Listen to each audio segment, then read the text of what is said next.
Pernahkah seseorang yang paling kita cintai justru menjadi orang yang paling tega merendahkan kita? Itulah yang dialami Nara Wening. Di sebuah acara kantor yang seharusnya menjadi malam membanggakan bagi suaminya, Nara datang dengan senyum sederhana dan pakaian yang sopan. Ia berdiri di samping lelaki yang selama ini ia dukung tanpa banyak bicara. Namun ketika seorang rekan kerja bertanya, "Istrimu yang mana, Dar?" Suaminya justru menunjuk Nara sambil tertawa ringan. "Oh, ini? Dia pembantu di rumah." Beberapa orang tertawa. Nara diam. Tetapi tak seorang pun tahu. Perempuan yang baru saja dipermalukan itu ternyata sudah menyimpan sebuah keputusan yang akan mengubah hidup mereka selamanya. Namanya Damar Pradipta. Di tempat kerja, Damar dikenal sebagai lelaki yang ramah, cekatan, dan pandai berbicara. Karirnya sedang naik. Ia sering dipercaya memimpin proyek-proyek penting dan cukup disukai oleh atasannya. Sementara itu, Nara adalah istrinya. Mereka telah menikah selama hampir 7 tahun. Selama 7 tahun itu, Nara tidak pernah merasa keberatan jika orang menganggap hidup mereka sederhana. Ia tidak mengejar barang mahal. Ia juga tidak pernah menuntut suaminya pulang membawa hadiah. Yang ia inginkan hanya satu: penghargaan. Sebab Nara tahu betul bagaimana perjalanan Damar sampai berada di posisi sekarang. Ketika Damar harus lembur, Nara menunggu. Ketika Damar pulang larut, Nara menyiapkan makan. Ketika gajinya belum cukup, Nara ikut berhemat. Namun perlahan, ada sesuatu yang berubah. Damar mulai merasa keberhasilan itu sepenuhnya miliknya. Dan Nara mulai dianggap sebagai seseorang yang hanya berada di belakang layar. Sebenarnya, Nara bukan perempuan tanpa kemampuan. Sebelum menikah, ia pernah bekerja sebagai pengelola administrasi di sebuah perusahaan kecil. Ia bahkan dikenal sangat teliti dan memiliki kemampuan mengatur keuangan yang baik. Namun setelah menikah, keadaan membuatnya memilih berhenti bekerja. Bukan karena Damar melarang. Saat itu Damar berkata, "Kalau kamu mau fokus di rumah, aku akan berusaha mencukupi semuanya." Nara mempercayainya. Ia pikir menjadi pasangan berarti saling mengisi. Kalau Damar bekerja di luar, Nara akan memastikan rumah menjadi tempat yang nyaman untuk pulang. Selama bertahun-tahun, ia tidak pernah menghitung berapa kali mencuci pakaian, berapa kali memasak, atau berapa banyak urusan rumah yang ia selesaikan. Baginya, itu bukan transaksi, itu keluarga. Sayangnya, Damar mulai melihat semuanya berbeda. Ia mulai menganggap apa yang dilakukan Nara sebagai sesuatu yang memang seharusnya dilakukan. Dan ketika seseorang terlalu lama menerima pengorbanan tanpa pernah menghargainya, ia bisa lupa bahwa semua itu sebenarnya adalah bentuk cinta. Perubahan Damar tidak terjadi dalam satu malam. Awalnya kecil, ia mulai bercanda tentang Nara di depan teman-temannya. "Kalau urusan rumah, istri saya ahlinya." Nara biasanya hanya tersenyum. Lalu suatu hari Damar berkata kepada temannya, "Saya tinggal fokus cari uang. Urusan lain sudah ada yang mengurus." Nara kembali diam. Ia mencoba memahami. Mungkin Damar hanya lelah. Mungkin itu sekadar candaan. Mungkin ia tidak bermaksud menyakiti. Nara selalu punya alasan untuk memaafkan. Sampai suatu sore, ia mendengar Damar berbicara melalui telepon. "Ya, saya bisa datang. Jangan khawatir. Istri saya di rumah. Jadi semuanya aman." Kalimat itu sebenarnya biasa. Tetapi cara Damar mengucapkannya membuat Nara merasa seolah-olah dirinya bukan pasangan, melainkan penjaga rumah. Sejak saat itu, Nara mulai memperhatikan satu hal. Damar semakin sering memperkenalkan dirinya sebagai lelaki yang berhasil, sementara peran Nara dalam perjalanan itu perlahan dihapus. Meski begitu, Nara tetap memilih bertahan. Bukan karena ia tidak punya harga diri. Justru karena ia masih mencintai suaminya. Ia berharap Damar hanya sedang mengalami fase sulit. Ia juga berharap, suatu hari nanti, Damar akan kembali menjadi lelaki yang dulu ia kenal.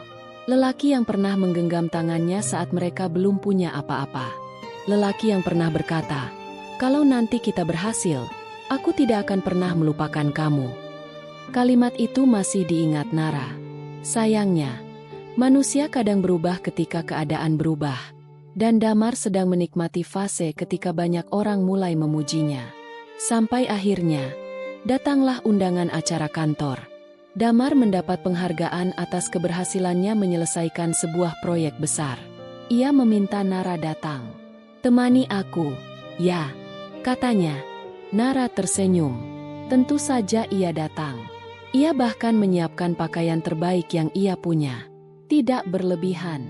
Tidak mencolok. Hanya sebuah gaun sederhana berwarna biru tua yang membuatnya merasa pantas berdiri di samping suaminya. Nara tidak tahu, malam itu akan menjadi malam yang tidak pernah bisa ia lupakan. Acara berlangsung di sebuah hotel. Lampu ruangan terang. Musik terdengar pelan. Para karyawan datang bersama pasangan masing-masing. Nara memperhatikan suasana dengan kagum.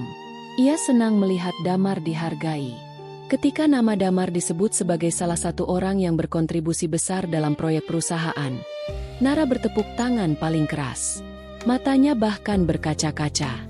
Bukan karena penghargaan itu miliknya, tetapi karena ia tahu berapa banyak malam yang dilewati Damar untuk sampai ke sana. Setelah sesi penghargaan selesai, mereka bergabung dengan beberapa rekan kerja Damar. Seorang pria bernama Raka Mahendra menyapa.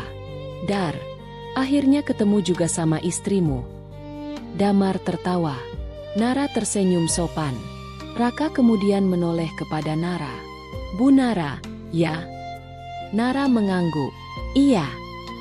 Namun sebelum percakapan berlanjut, seorang rekan lain bertanya dengan nada bercanda. "Ini istrinya, kan?" Damar menoleh ke Nara, lalu tersenyum. Senyum yang awalnya tidak dicurigai Nara. Sampai kalimat berikutnya keluar. "Oh, bukan." Damar tertawa. "Dia pembantu di rumah." Beberapa orang terdiam. Kemudian terdengar tawa kecil. Ada yang mengira Damar sedang bercanda. Nara pun awalnya berpikir begitu. Namun Damar melanjutkan. "Kalau saya bilang istri, nanti dikira saya bawa bos ke acara." Tawa kembali terdengar. Nara membeku. Senyumnya perlahan hilang. Ia menatap Damar, mencari tanda bahwa lelaki itu akan segera mengatakan bahwa semuanya hanya lelucon. Namun Damar justru tertawa santai. Salah satu rekan perempuan berkata, "Wah, Pak Damar ini ada-ada saja." Nara menunduk. Tangannya menggenggam ujung tas. Dadanya terasa sesak. Bukan karena kata "pembantu" semata, tetapi karena orang yang mengucapkannya adalah suaminya sendiri. Orang yang seharusnya menjadi tempat ia merasa aman. Nara tidak membuat keributan. Ia tidak menangis. Ia hanya berkata pelan, "Permisi." Lalu berjalan meninggalkan meja. Dan malam itu, untuk pertama kalinya setelah 7 tahun menikah, Nara tidak menunggu Damar untuk pulang. Nara masuk ke sebuah lorong yang lebih sepi. Ia menarik napas panjang. Air matanya akhirnya jatuh. Bukan tangisan keras. Justru itu yang membuatnya terasa lebih menyakitkan.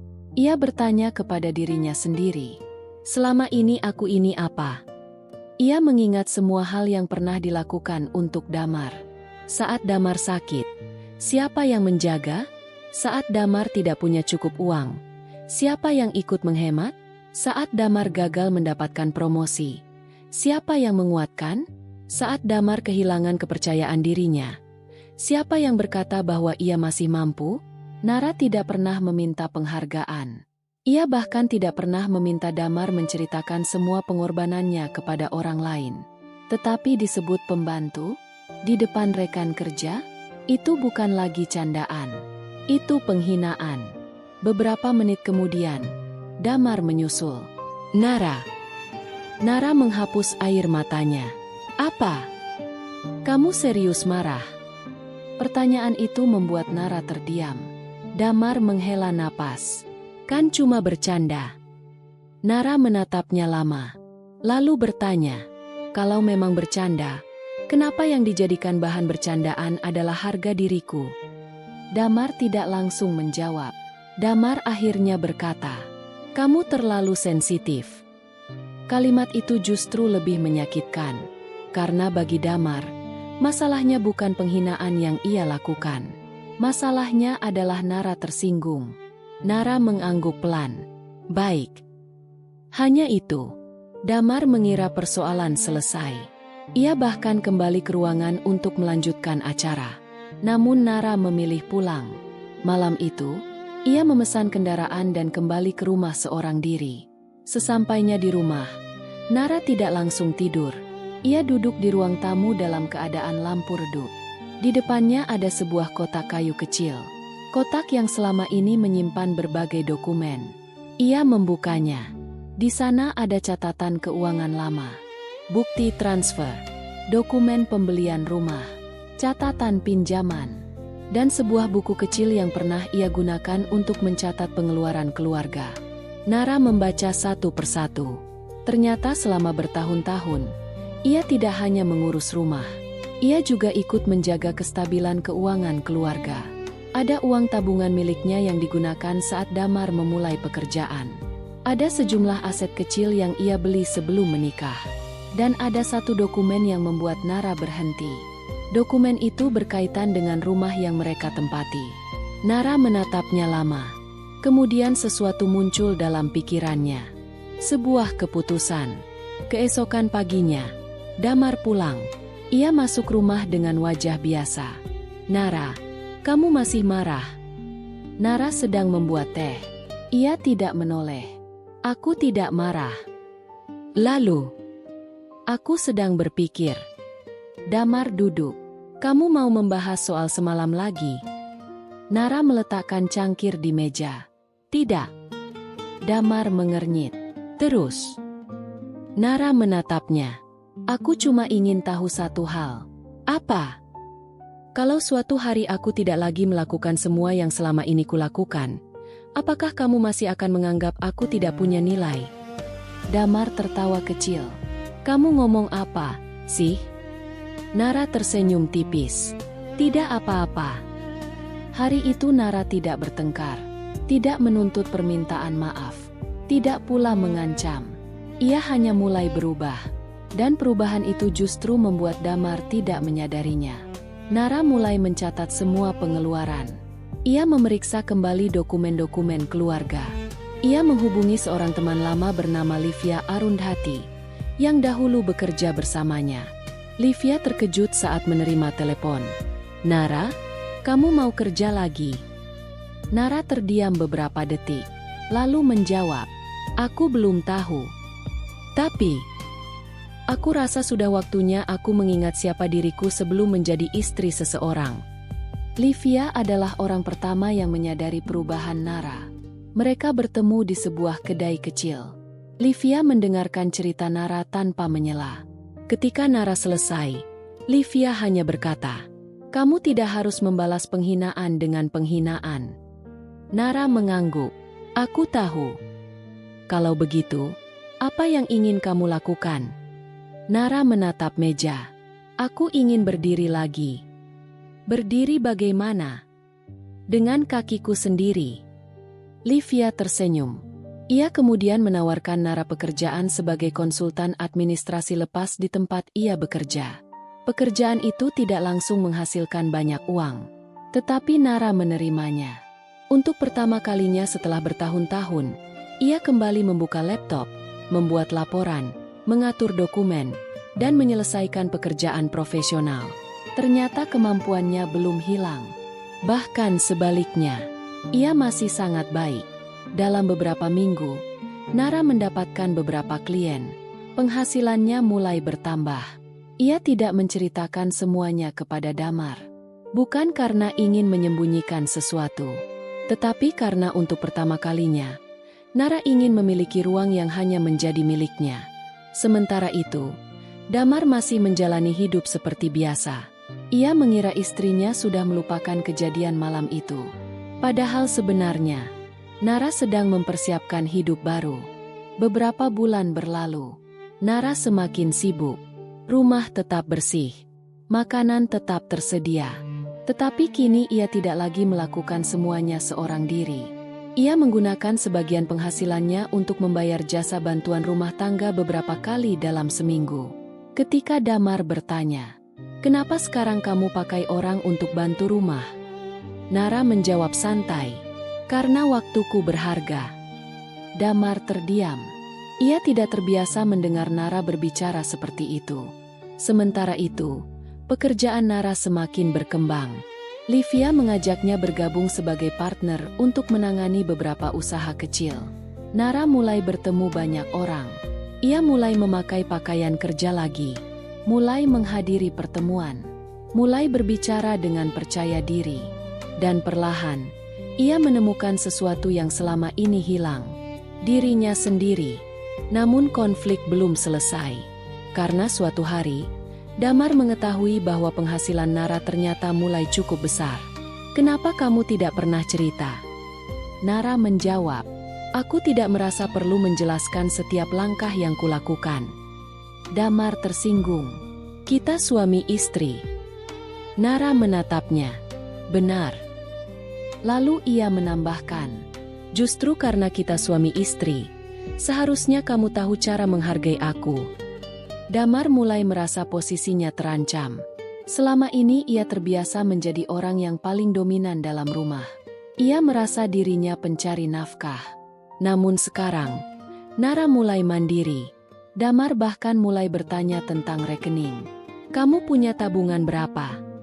Nara menjawab, "Cukup." "Cukup itu berapa?" "Cukup untuk membuatku tidak takut memulai hidup dari awal." Damar langsung terdiam. Kalimat itu membuatnya sadar bahwa Nara sudah berubah. "Jadi kamu mau meninggalkan aku?" Nara menggeleng. "Aku belum mengatakan itu." "Lalu kenapa bicara seperti itu?" "Karena aku ingin kamu mengerti. Aku tinggal bersamamu karena memilihmu, bukan karena aku tidak punya pilihan." Damar tidak menyukai jawaban itu. Ia mulai sering pulang dalam keadaan kesal. Beberapa kali ia menyindir pekerjaan Nara. Sekarang merasa sudah jadi orang sukses. Nara tidak membalas. Ia hanya melanjutkan pekerjaannya. Tetapi semakin Nara diam, semakin Damar merasa kehilangan kendali.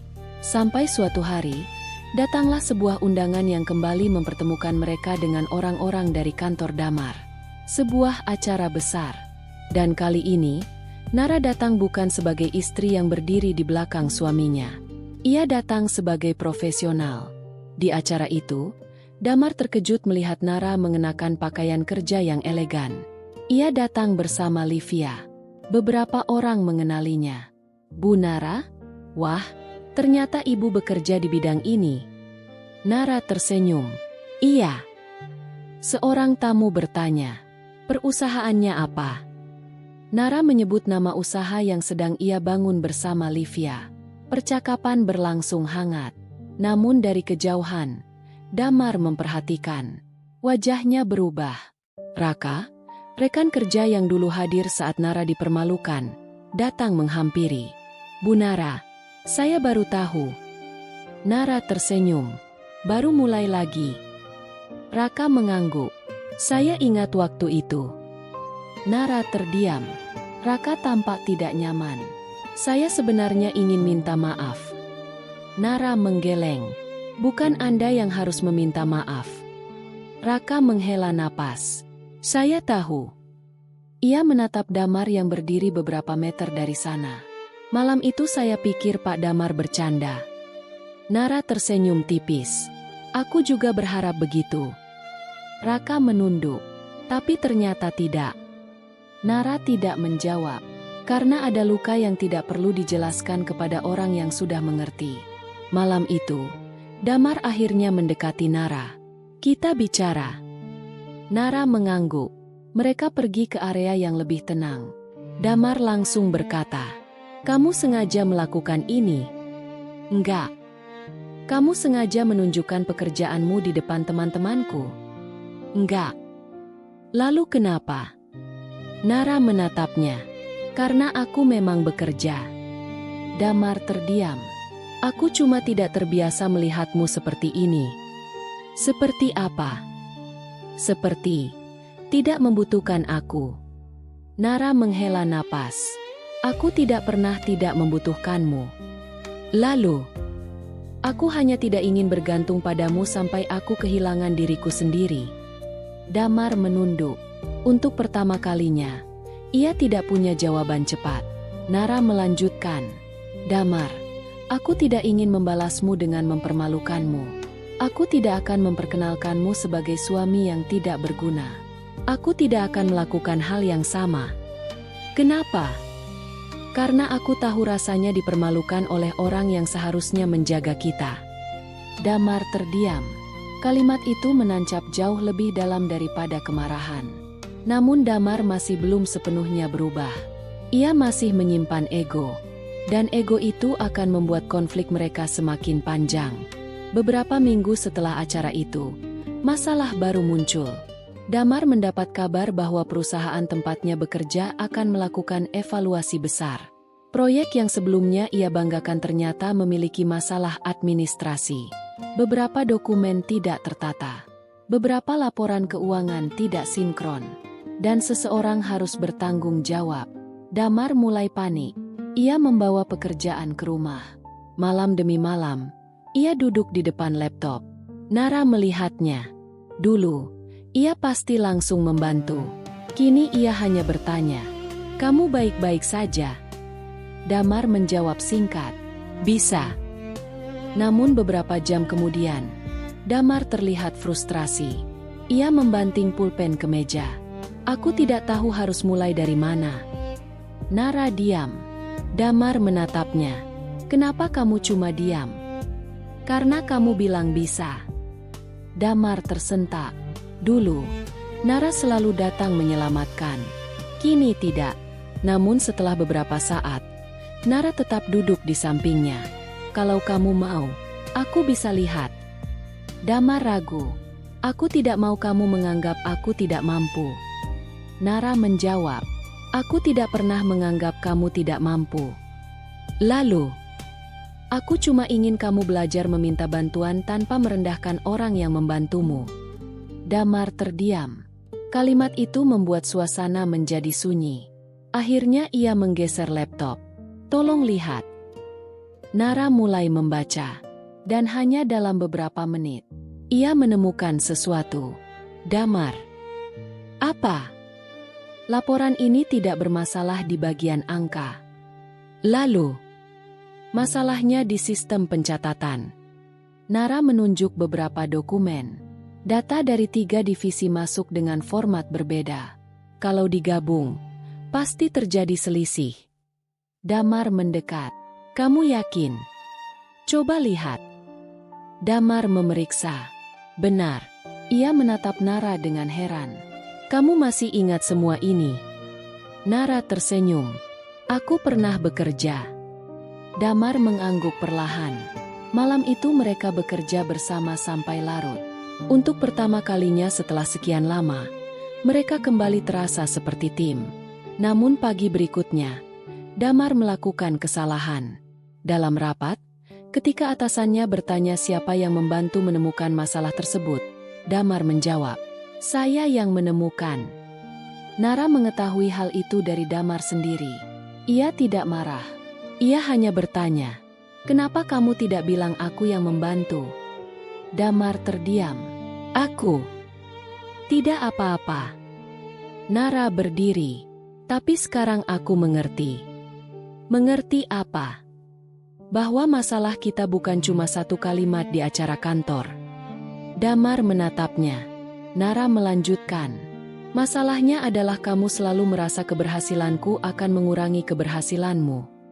Damar tidak membantah. Karena untuk pertama kalinya, ia tahu istrinya benar. Hubungan mereka semakin renggang. Damar mulai sering meminta maaf. Tetapi Nara merasa permintaan maaf saja tidak cukup. "Aku tidak butuh kamu berkata maaf setiap hari," katanya. "Lalu apa?"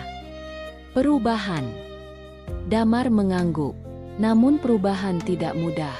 Ia mulai mencoba memperkenalkan Nara kepada orang-orang sebagai istrinya. Tetapi luka Nara belum sembuh. Suatu malam, Damar berkata, "Aku ingin memperbaiki semuanya."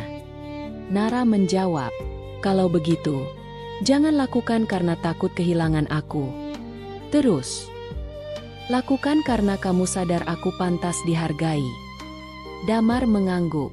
Sementara itu, pekerjaan Nara berkembang pesat. Ia dan Livia mendapatkan kontrak untuk menangani administrasi beberapa usaha. Nama Nara mulai dikenal di lingkaran profesional kecil mereka. Ia bahkan diundang menjadi pembicara dalam sebuah pelatihan administrasi untuk pemilik usaha pemula. Damar datang diam-diam.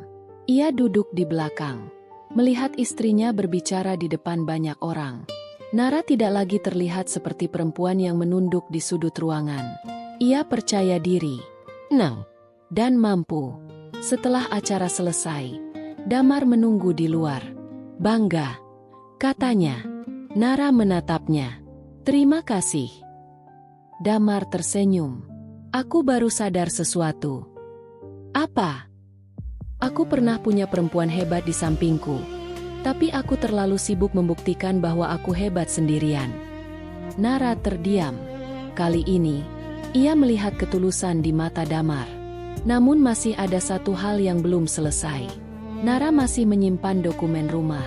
Rumah yang mereka tempati ternyata dibeli sebagian menggunakan tabungan Nara sebelum menikah dan sebagian menggunakan uang keluarga mereka setelah menikah. Selama ini, Damar sering menganggap rumah itu sepenuhnya hasil jerih payahnya. Nara tidak pernah mempermasalahkan. Namun setelah penghinaan malam itu, ia merasa perlu memastikan haknya terlindungi. Ia berkonsultasi dengan seorang notaris. Tidak ada niat mengambil rumah. Tidak ada niat membuat Damar jatuh. Ia hanya ingin semuanya jelas. Ketika Damar mengetahui hal itu, ia panik. Kamu mau mengambil rumah? Tidak. Lalu kenapa mengurus dokumen? Karena aku ingin semuanya tertata. Damar meninggikan suara. Jadi kamu sudah tidak percaya padaku?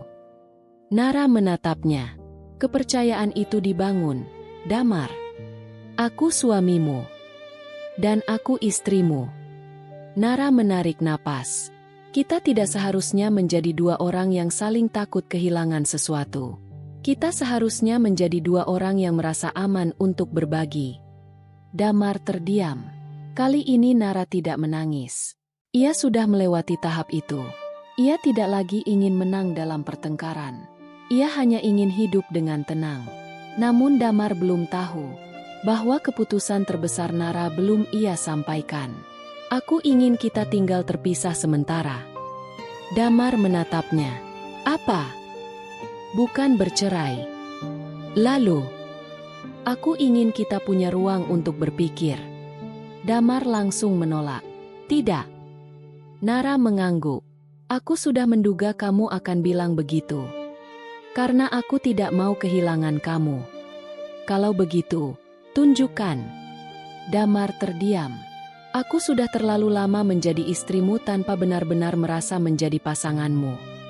Nara mengusap air mata yang mulai muncul. Dulu aku berpikir kalau aku cukup sabar, kamu akan berubah. Ia tersenyum pahit. Ternyata kesabaran tanpa batas hanya membuat orang lain merasa boleh melakukan apa saja kepada kita. Damar menunduk. Aku takut. Nara menatapnya. Takut apa? Takut kamu benar-benar pergi. Nara mendekat. Aku juga takut. Takut apa? Takut aku bertahan terlalu lama sampai akhirnya aku tidak mengenali diriku sendiri. Malam itu mereka tidur di kamar berbeda. Tidak ada teriakan. Tidak ada pertengkaran. Hanya dua orang yang sama-sama sadar bahwa cinta mereka sedang berada di persimpangan. Dan untuk pertama kalinya, Damar benar-benar takut kehilangan istrinya. Mereka akhirnya menjalani masa tinggal terpisah selama beberapa minggu. Nara tinggal di apartemen kecil dekat tempat kerjanya. Damar tetap di rumah. Awalnya Damar merasa bebas. Tidak ada yang mengingatkan jadwal. Tidak ada yang menyiapkan sarapan. Tidak ada yang bertanya apakah ia sudah makan. Namun setelah beberapa hari, rumah terasa terlalu sunyi. Ia mulai menyadari bahwa selama ini banyak hal yang ia anggap biasa ternyata adalah bentuk perhatian. Suatu malam, Damar membuka lemari dan menemukan catatan kecil Nara. Jangan lupa beli obat kalau persediaannya habis. Di dapur ada catatan lain. Kalau pulang terlalu malam, jangan lupa makan. Di meja kerja ada catatan lama. Semangat presentasinya. Kamu pasti bisa. Damar duduk. Ia memegang salah satu kertas itu. Dadanya terasa berat. Ia teringat malam ketika memperkenalkan Nara sebagai pembantu. Untuk pertama kalinya, Damar melihat kejadian itu dari sudut pandang istrinya. Bayangkan, orang yang selama ini mendukungmu justru kamu jadikan bahan tertawaan. Damar menutup wajahnya. Dan malam itu, ia menangis.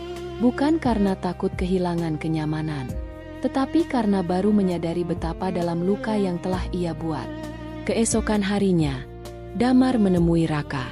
Ia berkata, "Aku mau minta maaf." Raka mengernyit. "Untuk apa?" Malam itu, Raka terdiam. Damar melanjutkan, "Aku memperkenalkan istriku sebagai pembantu." Raka mengangguk. "Aku ingat. Aku salah." Raka tidak mengatakan apa-apa. Damar menarik napas. "Waktu itu aku pikir aku sedang bercanda. Sekarang aku sadar aku sedang menunjukkan betapa buruknya caraku memandang orang yang paling berjasa dalam hidupku." Raka menepuk bahunya. "Kalau begitu, jangan cuma minta maaf kepada kami." Damar mengangguk. "Aku tahu." Beberapa hari kemudian, Damar meminta bertemu dengan Nara. Mereka bertemu di taman. Damar membawa sebuah amplop. Nara bertanya, "Apa itu?" "Surat." "Untuk apa?" "Baca nanti." Nara menerimanya. Namun Damar berkata, "Aku tidak akan meminta kamu langsung pulang." Nara menatapnya. "Aku juga tidak akan memaksamu memaafkan aku." Ia menunduk. "Aku cuma ingin kamu tahu, aku sedang belajar menjadi suami yang lebih baik." Nara tidak langsung menjawab. Tetapi kali ini, hatinya mulai sedikit terbuka. Isi surat itu sederhana. Damar menuliskan semua hal yang ia sesali. Bukan hanya kejadian di acara kantor. Ia mengakui bahwa selama bertahun-tahun, ia sering menganggap pekerjaan rumah sebagai kewajiban Nara. Ia mengakui bahwa ia menikmati pujian orang lain tanpa pernah mengakui siapa yang membantunya bertahan. Ia juga menulis satu kalimat yang membuat Nara menangis. "Aku tidak kehilangan istri yang sempurna. Aku hampir kehilangan manusia yang selama ini mencintaiku dengan cara yang tidak pernah aku pahami." Nara membaca surat itu berkali-kali. Namun ia belum langsung memutuskan. Ia tahu permintaan maaf bisa tulus. Tetapi perubahan harus dibuktikan. Hari-hari berikutnya, Damar mulai melakukan hal-hal kecil. Ia belajar mengurus rumah. Ia belajar memasak beberapa makanan sederhana. Ia mulai bertanya kepada Nara tentang pekerjaannya. Bukan dengan nada meremehkan, melainkan dengan rasa ingin tahu. Ketika Nara mendapatkan kontrak baru, Damar menjadi orang pertama yang mengucapkan selamat. Ketika Nara lelah, Damar tidak berkata, "Kan cuma kerja." Ia berkata, "Kalau capek, istirahat." Perlahan, Nara melihat sesuatu yang berbeda. Damar tidak lagi berusaha memenangkan perdebatan. Ia mulai berusaha memenangkan kembali kepercayaan. Tetapi ujian terbesar datang tiba-tiba. Perusahaan Damar mengalami restrukturisasi. Beberapa posisi dipangkas. Damar kehilangan jabatannya. Ia pulang dengan wajah pucat. Nara melihatnya. "Kamu kenapa?" Damar duduk. "Aku diberhentikan." Nara terdiam. Untuk sesaat, masa lalu muncul dalam pikirannya. Dulu, ketika Damar mengalami kegagalan, Nara selalu menjadi tempat pertama untuk bersandar. Sekarang mereka sedang tidak tinggal bersama. Nara bisa saja berkata, "Itu akibatnya." Namun ia tidak melakukannya. Ia duduk di samping Damar. "Aku turut sedih." Damar menunduk. "Aku gagal." Nara menggeleng. "Kehilangan pekerjaan bukan berarti kehilangan nilai dirimu." Damar menatapnya. "Kamu masih mau bicara seperti itu setelah semua yang kulakukan?" Nara tersenyum kecil. Aku sedang belajar membedakan antara membenci kesalahanmu dan membenci dirimu. Damar menahan air mata. Nara kemudian berkata, kalau kamu ingin memulai lagi, aku akan mendukung. Tapi kamu tidak harus kembali kepadaku. Aku tahu. Lalu kenapa? Karena aku pernah berjanji menjadi pasanganmu. Nara menatapnya. Tapi kali ini, kita mulai dengan aturan baru. Damar mengangguk. Apa aturannya? Tidak ada lagi yang merasa lebih tinggi. Setuju. Tidak ada lagi candaan yang merendahkan. Setuju. Urusan rumah tangga dibicarakan bersama. Setuju. Uang juga harus transparan. Setuju. Dan yang paling penting, Nara berhenti. Apa? Kalau salah, minta maaf. Kalau pasangan sedang berbicara, dengarkan. Damar tersenyum. Itu saja. Nara ikut tersenyum. Bukan sedikit. Mereka tertawa kecil. Untuk pertama kalinya setelah berbulan-bulan, tawa itu tidak terasa pahit. Damar kemudian berkata, aku ingin mencoba lagi. Nara mengangguk. Aku juga. Namun mereka sepakat untuk tidak langsung kembali ke pola lama. Mereka akan memulai perlahan. Damar mulai mencari pekerjaan baru. Nara terus mengembangkan usahanya. Mereka bertemu beberapa kali seminggu. Kadang makan bersama. Kadang berdiskusi soal rumah. Kadang hanya berjalan tanpa membahas masalah. Dan perlahan, hubungan mereka berubah. Bukan kembali seperti dulu, tetapi menjadi sesuatu yang lebih sehat. Beberapa bulan kemudian, Damar mendapat tawaran pekerjaan baru. Posisinya tidak setinggi sebelumnya. Gajinya juga tidak sebesar dulu. Namun kali ini, Damar menerimanya tanpa merasa harga dirinya berkurang. Ia berkata kepada Nara, aku ingin mulai dari bawah. Nara tersenyum. Bagus. Kamu tidak kecewa. Kenapa harus kecewa? Karena dulu aku terbiasa menjadi orang yang... Nara memotong. Yang penting kamu menjadi orang yang jujur. Damar tertawa. Aku masih belajar. Aku juga. Sementara itu, bisnis Nara berkembang. Livia menawarkan kepadanya posisi sebagai partner tetap. Nara sempat ragu, namun akhirnya menerima. Mereka menyewa ruang kerja kecil. Tidak mau, tetapi cukup. Di dinding terpajang tulisan sederhana. Kerja yang baik tidak selalu terlihat, tapi nilainya tetap ada. Nara sering memandang tulisan itu. Ia teringat dirinya beberapa tahun lalu. Perempuan yang bekerja dalam diam. Perempuan yang mengira cinta berarti harus terus memberi tanpa meminta penghargaan. Kini ia tahu sesuatu. Mencintai seseorang tidak berarti menghapus diri sendiri. Dan menjadi pasangan bukan berarti menjadi bayangan. Suatu sore, Damar datang ke kantor kecil Nara. Ia membawa makanan untuk tim. Livia tersenyum. Wah, sekarang rajin sekali. Damar tertawa. Saya sedang latihan jadi suami. Livia menatap Nara. Nara tersenyum. Lumayan. Damar kemudian menyerahkan satu kotak kecil kepada Nara. Apa ini? Buka. Di dalamnya ada sebuah pena. Nara tersenyum. Kenapa pena?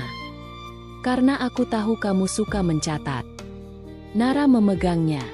Di bagian samping pena ada ukiran kecil. Untuk perempuan yang tidak pernah berhenti bangkit. Mata Nara berkaca-kaca. Damar. Aku tahu hadiah ini tidak bisa menghapus masa lalu. Nara diam. Tapi aku ingin setiap kali kamu memakainya, kamu ingat bahwa aku sekarang melihatmu. Nara tersenyum. Terima kasih. Damar mengangguk. Kemudian ia bertanya, boleh aku ajak kamu makan malam? Nara berpura-pura berpikir, kalau kamu yang masak. Damar tertawa.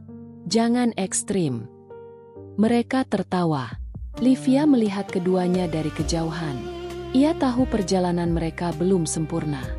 Namun setidaknya, Kali ini mereka berjalan ke arah yang sama.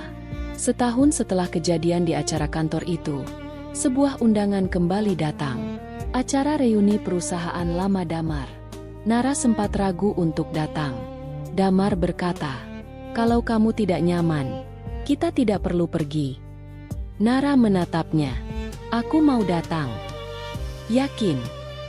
"Yakin." Mereka datang bersama. Raka menyambut mereka. "Wah, akhirnya datang juga." Damar tersenyum. "Iya." Kemudian seorang rekan lama bertanya, "Dar, ini siapa?" Damar menoleh kepada Nara. Ia tersenyum, lalu menggenggam tangan istrinya. "Ini Nara." Ia berhenti sejenak. "Istri saya." Tidak ada candaan, tidak ada tawa yang merendahkan. Hanya sebuah kalimat sederhana. Namun bagi Nara, kalimat itu terasa seperti sesuatu yang besar. Raka tersenyum. "Senang bertemu lagi, Bu Nara." Nara mengangguk. "Senang bertemu." Seorang rekan lain bertanya, "Bu Nara sekarang sibuk apa?" Damar menjawab lebih dulu. "Istri saya punya usaha sendiri. Bahkan sekarang penghasilannya kadang lebih besar dari saya." Semua tertawa. Tetapi kali ini, tawa itu berbeda. Tidak ada penghinaan. Damar justru terlihat bangga. Nara menatapnya. Damar membalas tatapan itu. Dan tanpa perlu mengatakan apapun, mereka sama-sama mengerti. Namun malam itu, ada satu hal yang membuat Nara terharu. Raka berdiri di depan beberapa orang. Ia berkata, "Saya ingin mengatakan sesuatu." Semua menoleh. Raka melihat Nara. "Bu Nara, saya pernah berada di sana ketika Pak Damar mengatakan sesuatu yang tidak pantas." Ruangan mendadak hening. Damar menunduk. Raka melanjutkan. "Saya ikut tertawa." Ia menghela napas. "Dan sampai sekarang saya menyesal." Nara tidak menyangka. Raka berkata, "Waktu itu saya melihat ibu hanya sebagai seseorang yang berdiri di samping Pak Damar. Sekarang saya sadar, kita tidak pernah tahu berapa besar perjuangan seseorang yang berdiri di belakang kesuksesan orang lain." Nara tersenyum. "Tidak apa-apa, Pak Raka." Raka mengangguk. "Terima kasih." Damar kemudian berdiri. "Aku juga ingin mengatakan sesuatu." Nara menatapnya. Damar berkata kepada semua orang, "Kalau ada satu hal yang paling saya sesali dalam hidup, itu adalah pernah membuat istri saya merasa kecil hanya supaya saya terlihat besar." Ruangan hening. Padahal ternyata, orang yang benar-benar kuat bukan orang yang bisa membuat orang lain terlihat kecil. Ia menatap Nara. Orang yang kuat adalah orang yang mampu mengakui bahwa dirinya pernah salah. Nara menahan air mata. Kali ini bukan karena terluka, melainkan karena akhirnya ia didengar. Setelah acara selesai, mereka berjalan keluar hotel. Udara malam terasa sejuk. Damar menggenggam tangan Nara. "Capek?" "Sedikit." "Menyesal datang?" Nara menggeleng. "Tidak." Mereka berjalan perlahan. Damar berkata, "Kalau waktu bisa diulang, aku ingin kembali ke malam itu." Nara tersenyum. "Untuk apa?" "Untuk menarik kembali ucapanku." Nara menatap jalan. "Kamu tidak bisa mengubah masa lalu." "Aku tahu. Tapi kamu bisa mengubah apa yang kamu lakukan setelahnya." Damar mengangguk. Mereka berhenti di depan mobil. Damar berkata, "Terima kasih karena dulu tidak membalas aku dengan cara yang sama." Nara menatapnya. "Aku pernah ingin membalas." Damar tersenyum. "Aku tahu. Tapi akhirnya aku sadar, kalau aku membalas penghinaan dengan penghinaan, aku hanya akan menjadi seperti orang yang melukaiku." Damar menggenggam tangannya lebih erat. "Aku beruntung." Nara menggeleng. "Kita beruntung." Mereka masuk ke mobil. Dan malam itu, tidak ada lagi jarak di antara mereka. Yang tersisa hanya dua orang yang pernah hampir kehilangan satu sama lain. Lalu memilih untuk belajar mencintai dengan cara yang lebih dewasa. Waktu terus berjalan. 2 tahun kemudian, kehidupan mereka jauh berbeda. Nara memiliki bisnis yang stabil. Ia mempekerjakan beberapa orang. Ia bahkan mulai memberikan pelatihan gratis bagi perempuan yang ingin kembali bekerja setelah lama berada di rumah. Damar juga berkembang di pekerjaannya. Namun kini ia tidak terlalu mengejar pengakuan. Ia lebih menikmati proses. Mereka memiliki kebiasaan baru.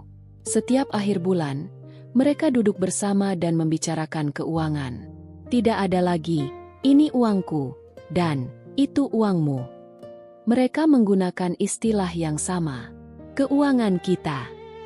Ketika salah satu lelah, yang lain membantu. Ketika salah satu berhasil, yang lain ikut bangga. Dan ketika terjadi perbedaan pendapat, mereka belajar berhenti sebelum saling menyakiti. Suatu malam, Nara bertanya, "Damar,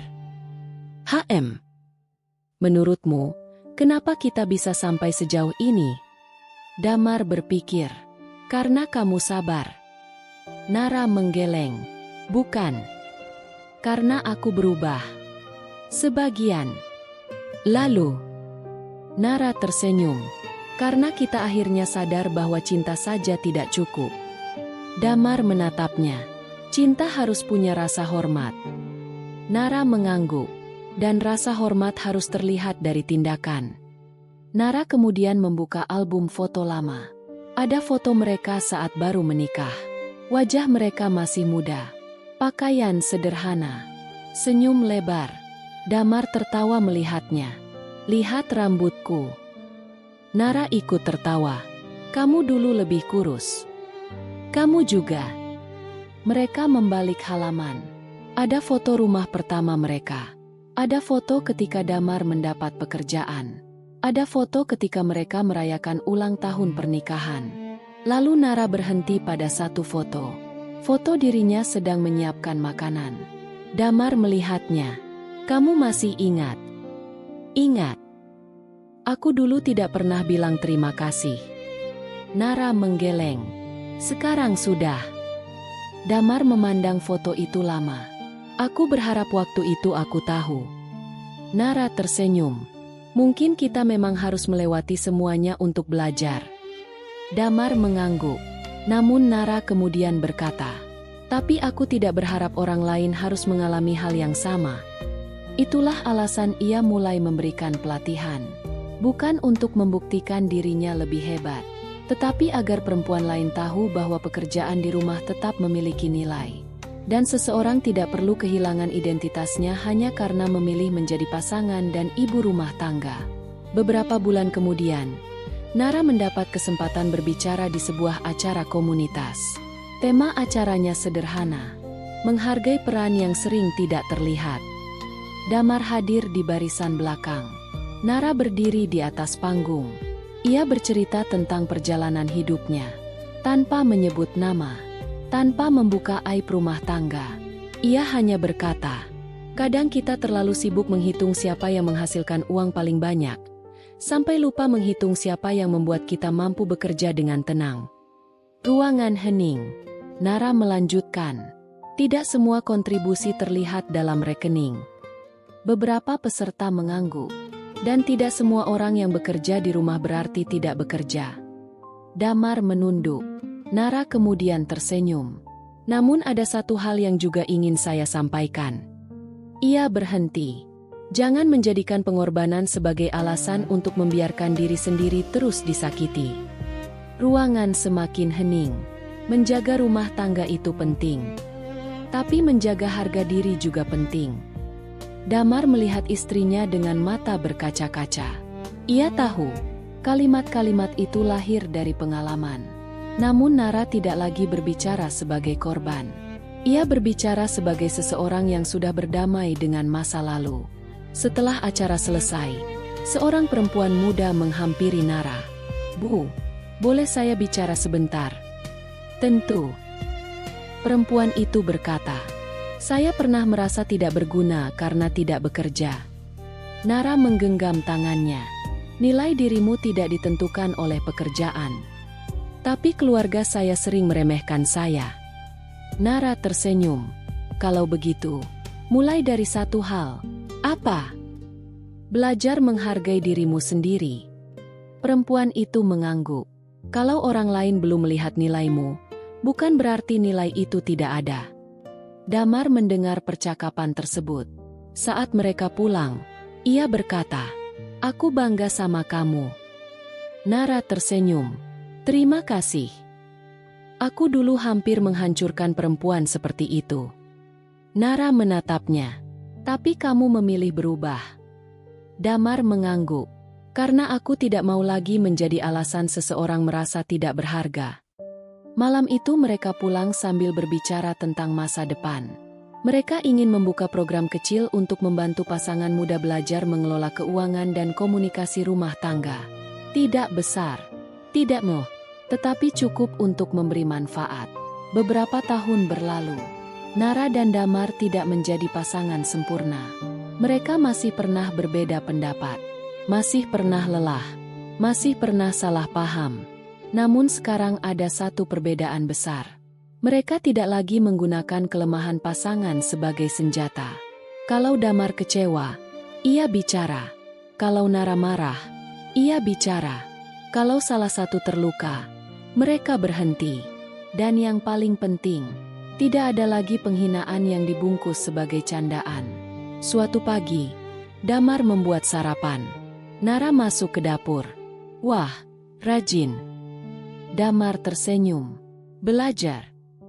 Nara mencicipi. "Lumayan. Cuma lumayan. Jangan sombong." Mereka tertawa. Damar kemudian memeluk Nara dari belakang. "Terima kasih." Nara bertanya, "Untuk apa?"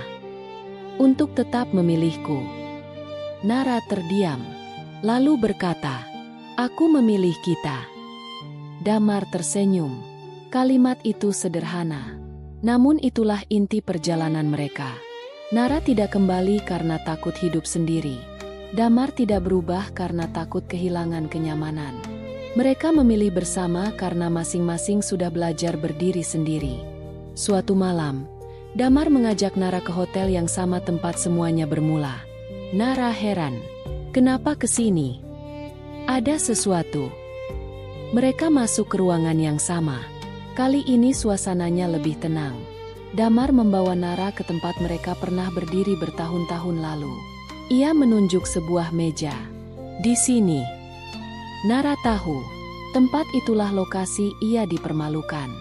Nara menarik napas. Damar berkata, "Aku dulu membuatmu merasa kecil di tempat ini." Nara tidak menjawab. "Aku ingin melakukan sesuatu." Damar kemudian berdiri di depan beberapa orang yang sudah mereka kenal. Ia berkata, "Ini istri saya, Nara." Ia tersenyum. "Perempuan yang mengajarkan saya bahwa keberhasilan tanpa rasa hormat tidak ada artinya." Nara menahan air mata. Damar melanjutkan, "Dan kalau hari ini saya bisa berdiri dengan kepala tegak, salah satu alasan terbesarnya adalah karena dulu ada seseorang yang terus mendukung saya bahkan ketika saya belum pantas mendapatkan dukungannya." Nara menangis. Namun Damar tidak berhenti. "Saya tidak ingin menghapus masa lalu. Saya hanya ingin memastikan bahwa setelah hari ini, tidak ada lagi satupun orang yang mendengar saya memperkenalkan istri saya dengan cara yang membuatnya merasa rendah." Orang-orang bertepuk tangan. Nara memeluk Damar. Kali ini, bukan pelukan karena luka, tetapi karena penyembuhan. Dalam perjalanan pulang, Nara memandang keluar jendela. Lampu-lampu kota bergerak perlahan. Damar bertanya, "Kamu bahagia?" Nara tersenyum. "Sekarang?" "Iya." "Bahagia? Benarkah?" "Benar." Damar mengangguk. "Aku juga." Nara kemudian berkata, "Aku pernah berpikir bahwa balasan terbaik untukmu adalah meninggalkanmu." Damar terdiam. "Lalu?" "Aku sadar, balasan terbaik bukan membuat orang lain menderita." Damar menoleh. "Terus apa?" "Menjadi bahagia tanpa kehilangan diriku." Damar tersenyum. "Itu balasan yang bagus." Nara tertawa kecil. "Bukan balasan." "Lalu?" Hadiah. Untuk siapa? Nara menatapnya. Untuk diriku sendiri. Damar menggenggam tangannya. Mereka melanjutkan perjalanan. Dan mungkin, itulah akhir paling indah dari sebuah penghinaan. Bukan ketika pelakunya dipermalukan. Bukan ketika seseorang membalas dengan kata-kata yang lebih tajam.